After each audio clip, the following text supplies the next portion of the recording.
ಮಂಡ್ಯ ಜಿಲ್ಲೆಯ ಚಿಕ್ಕಬಳ್ಳಿ ಕೆರೆ ತುಂಬಿರುವುದರಿಂದ ಜನ ಕೋಡಿ ಬಿದ್ದಿದೆ. ಸುತ್ತಮುತ್ತಲ ಹಳ್ಳಿ ಜನ ಮೀನು ಹಿಡಿಯಲು ಬಂದಿದ್ದಾರೆ ನೋಡಿ ಫ್ರೆಂಡ್ಸ್.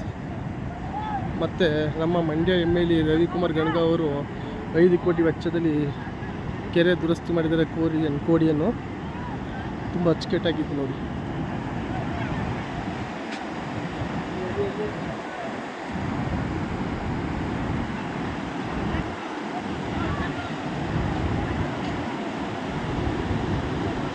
ಚಿಕ್ಕಬಳ್ಳಿ ಕೆರೆ